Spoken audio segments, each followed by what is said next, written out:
17 जुलाई 2026 को market regulator SEBI ने mutual fund investors के लिए दो बड़ी राहत की घोषणा की है। आज की वीडियो में हम चर्चा करेंगे उन्हीं दो बड़ी राहत की। मैं डीएम झा, आप देख रहे हैं स्टोन टैक्समैन चैनल। यदि इस वीडियो से आपको कोई नई जानकारी मिले या यह वीडियो आपको पसंद आए, इसको लाइक करें, अपने फ्रेंड के साथ शेयर करें, कमेंट बॉक्स में यस लिखें। और यदि आपको लगे इस वीडियो में ऐसी कोई बात नहीं है जो पहले से आपको नहीं पता थी या यह वीडियो ही आपको पसंद ना आया हो, कमेंट बॉक्स में नो लिखें। और यदि आपकी रुचि इन्वेस्टमेंट, खासकर mutual fund investment, direct taxation और बैंकिंग में है और अभी तक आपने मेरे चैनल को सब्सक्राइब नहीं किया है, तो मेरे चैनल को सब्सक्राइब करें और ऑल बटन पर क्लिक करें ताकि मेरे सभी नए वीडियो की नोटिफिकेशन आपको लगातार मिलती रहे।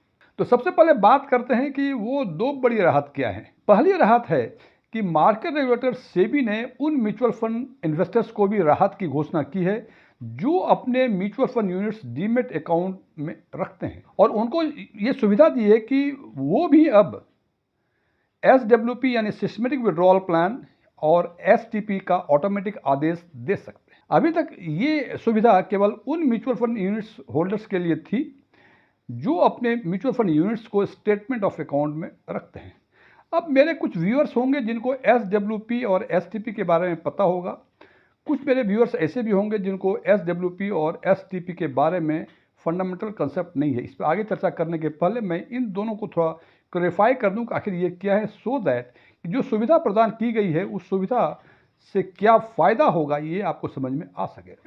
SWP यानी सिस्टमेटिक विड्रॉल प्लान और STP यानी सिस्टमेटिक ट्रांसफर प्लान, दोनों ही जो स्कीम्स हैं या वे ऑफ इन्वेस्टमेंट्स हैं, दोनों की ऑपरेशनल मॉडलिटीज़ एक हैं, लेकिन एक डिफरेंस है कि SWP में म्यूचुअल फंड से पैसे विड्रॉ होकर आपके अकाउंट में जाते हैं और STP में एक म्यूचुअल फंड से पैसे ट्रांसफ़र होकर दूसरे म्यूचुअल फंड में इन्वेस्ट होते हैं। ये बेसिक डिफरेंस है। बात करते हैं SWP की। पहले SWP उन लोगों के लिए मुफीद है जिनके पास एक लमसम अमाउंट है, वो पोस्ट रिटायरमेंट के आसपास पहुंच गए हैं या रिटायर होने वाले हैं।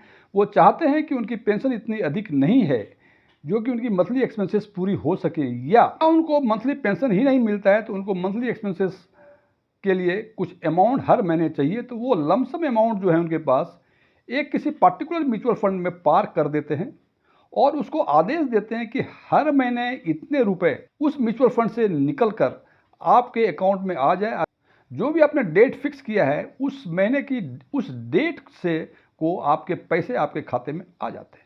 अब इसका ऑपरेशन समझें। फॉर एग्जांपल, आपके पास 1,00,000 रुपए हैं और आपने इसको इन्वेस्ट कर दिया किसी पर्टिकुलर म्यूचुअल फंड में और उस म्यूचुअल फंड की NAV 80 रुपये है, तो आपको यूनिट्स जो अलॉट होती हैं वो 1,250 यूनिट्स अलॉट होगी। अब आपने उनको आदेश दिया था SWP के लिए कि 10,000 रुपये हर महीने उस खाते से निकल जाए। जनाब, उस म्यूचुअल फंड में तो यूनिट्स हैं, 1,250 यूनिट्स आपको अलॉट हुई हैं। अब मान लीजिए जिस तारीख को आपने कहा था कि 10,000 रुपये आपके खाते में आ जाएं, उस दिन को उस पर्टिकुलर म्यूचुअल फंड जिसमें आपने इन्वेस्ट किया है उसकी NAV 100 रुपये है। तो 10,000 रुपये निकालने के लिए वो म्यूचुअल फंड्स 100 यूनिट्स को रिडीम करता है और 10,000 रुपये आपके खाते में दे देता है। अब मान लीजिए अगले महीने उसकी NAV बढ़ के 120 रुपये हो गई और इस महीने वो 83.33 यूनिट्स ही रिडीम करेगी, क्योंकि 83.33 यूनिट्स 120 रुपये के हिसाब से 10,000 रुपये हो जाते हैं। तो उस महीने 83.33 यूनिट्स ही डेबिट होंगे और अकॉर्डिंगली इस तरह से SWP तब तक चलता रहेगा, यानी आपके खाते में वो जो फिक्स रकम है तब तक आती रहेगी जब तक कि जिस म्यूचुअल फंड में आपने इन्वेस्ट किया है उतने रकम के यूनिट्स अवेलेबल हो। सिस्टमेटिक ट्रांसफर प्लान, इसमें एक म्यूचुअल फंड से पैसे ट्रांसफ़र होकर दूसरे म्यूचुअल फंड में जाते हैं। ये उन लोगों के लिए मुफीद है जिनके पास लमसम अमाउंट है, वो चाहते हैं कि म्यूचुअल फंड में इन्वेस्ट करें, लेकिन और उनको ये भी डर है कि यदि लमसम इन्वेस्टमेंट किए तो कहीं ऐसा नहीं कल मार्केट गिर जाए और अगले ही दिन जो है 10% का झटका उसको लग जाए। तो वो ये चाहते हैं कि इनके पास लमसम अमाउंट है लेकिन वो SIP की तरह इन्वेस्ट करना चाहते हैं। तो इसके दो तरीके हैं। एक तरीका तो उस पैसे को आप अपने खाते में 10 लाख, 1 लाख, 4 लाख जो भी है खाते में डाल दीजिए, उनको आदेश दीजिए म्यूचुअल फंड्स को कि हर महीने कितने रुपए इससे निकलेंगे और उस हिसाब से निकलते चले जाएंगे और आपके इन्वेस्ट होते जाएंगे। इससे दिक्कत ये होता है कि सेविंग फंड में जो रिमेनिंग अमाउंट बच जाता है, क्योंकि सेविंग फंड की जो ब्याज है आज की दर में वो 2-2.5-3% के आसपास है, तो इन्वेस्टर्स को लगता है कि इस जो रिमेनिंग रकम है खाते में उस पर केवल 2.5 से 3% के बीच का ब्याज मिल रहा है, तो क्यों नहीं कुछ ऐसा एवेन्यू ढूंढा जाए जहां की इस फंड को पार कर दिया जाए, जहां 5-6-7% के आसपास को रिटर्न मिले। इसके लिए एसटीपी मोड ऑफ इन्वेस्टमेंट को अडॉप्ट किया जाता है। और एसटीपी मोड ऑफ इन्वेस्टमेंट में ध्यान रखें, जैसे मैंने बताया कि एक फंड से दूसरे फंड में ट्रांसफर होता है, तो जिस फंड में पैसे को पार करेंगे उसको कहते हैं सोर्स फंड, और जिस फंड में इन्वेस्टमेंट करना चाहते हैं एसआईपी की तरह, उसको कहते हैं टारगेट फंड। तो ये ध्यान रखना जरूरी है एसटीपी मोड ऑफ इन्वेस्टमेंट के लिए कि टारगेट फंड और सोर्स फंड दोनों एक ही एएमसी के होने चाहिए।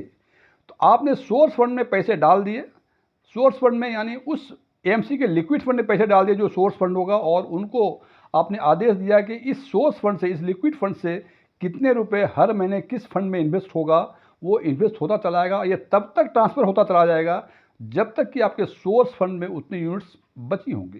तो ये फ्रेंड्स एसडब्ल्यूपी और एसटीपी की एक बेसिक फंडामेंटल कंसेप्ट थे, जिससे कि आप आगे की बातों को ठीक ढंग से समझ पाएंगे। तो जो सेबी ने 17 जुलाई 2026 को जो पहली राहत की घोषणा की है, उन्होंने कहा है कि जैसे मैंने बताया कि अब जो यूनिट होल्डर्स डीमेट अकाउंट में यूनिट्स रखते हैं वो भी एसडब्ल्यूपी और एसटीपी के लिए ऑटोमेटिक आदेश दे सकते हैं। लेकिन ये इंप्लीमेंट करने के 2 फेज हैं। पहला फेज है यूनिट बेस्ड फेज, जिसमें यह कहा गया है कि 31 जनवरी 2027 तक इसको लागू कर दिया जाए। अभी आपने देखा कि एसडब्ल्यूपी एसटीपी, मैंने हमेशा रकम की बात की कि 10,000 रुपये यहाँ से वहाँ ट्रांसफ़र हो रहा है या विड्रॉ हो रहा है, लेकिन जनाब रिडीम जो होता है वो केवल यूनिट्स होती हैं, और यूनिट्स के इक्विवेलेंट एनएवी के हिसाब से उतनी अमाउंट जो है या तो खाते में चले जाते हैं या वो ट्रांसफ़र हो जाते हैं दूसरे म्यूचुअल फंड में। तो पहले फेज में इन्होंने कहा है कि जो 31 जनवरी 2027 तक लागू होगी, उसमें ये कहा गया है कि आप जो आदेश देंगे वो रकम का आदेश नहीं देंगे बल्कि यूनिट्स का आदेश देंगे। जैसे यहाँ मैंने रकम दिया था 10,000 रुपये, और हमने देखा कि पहले महीने 100 यूनिट्स रिडीम हुई थी, दूसरे महीने 83.33 यूनिट्स रिडीम हुई थी। तो यहाँ देना पड़ेगा कि 100 units, 80 units, 90 units, 50 units, 10 units क्या होगा, जो आदेश देना पड़ेगा वो केवल यूनिट्स के फॉर्म में दिया जाएगा। और जो जिस दिन ये ट्रांसफ़र या विड्रॉ होगा उस दिन जो अप्लीकेबल एनएवी होगी उसके हिसाब से रकम या तो ट्रांसफ़र हो जाएगी या आपके खाते में आ जाएगी। दूसरा फेज है अमाउंट बेस्ड, यानी जैसा मैंने एग्जाम्पल में बताया था कि 10,000 रुपये महीने। अमाउंट बेस्ड के लिए आपको अमाउंट का मैंडेट देना पड़ेगा कि इतने रुपए हर महीने विड्रॉ हो जाए या ट्रांसफ़र हो जाए, और जिस दिन का वो डेट होगी उस दिन का अप्लीकेबल एनएवी के हिसाब से वो यूनिट्स रिडीम हो जाएंगी और अकॉर्डिंगली पैसे या तो ट्रांसफ़र हो जाएंगे या विड्रॉ हो जाएंगे। और इसको इम्प्लीमेंट करने की जो अंतिम तिथि है वो 30 अप्रैल 2027 तक। और एक आदेश सेबी ने यह भी दिया है कि ये किस तरह से एसडब्ल्यूपी और एसडब्ल्यूपी की जाए, इसकी जो पूरे तरीके हैं वे 31 अक्टूबर 2026 तक वेबसाइट पे अपलोड कर दिया जाए। ये तो थी पहली राहत।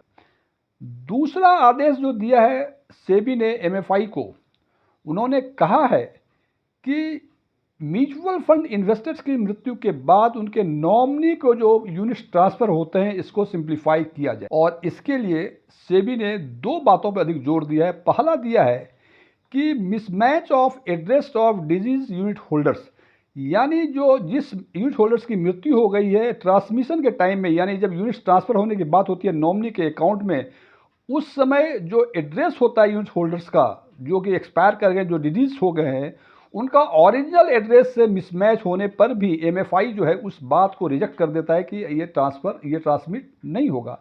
तो सेबी ने कहा है कि इस मिसमैच जो एड्रेस है इसमें यह देखा जाए कि हो सकता है ये मिसमैच हो, लेकिन जो प्रेजेंट एड्रेस जब डिजीज एक्सपायर किए थे जो उसके प्रेजेंट एड्रेस थे उस एड्रेस को माना जाए, लेकिन कंडीशन ये है कि उसके सपोर्टिंग डॉक्यूमेंट नॉमिनी को सबमिट करने होंगे। दूसरा दिया है कि उसके जो यूनिट होल्डर्स थे, जो ओरिजिनल यूनिट होल्डर्स थे, उनके नाम और सिग्नेचर में यदि कोई डिफरेंस आता है तो इस बाबत भी बहुत सारे क्लेम रिजेक्ट हो रहे थे, इसको भी सिंप्लीफाई किया जाए।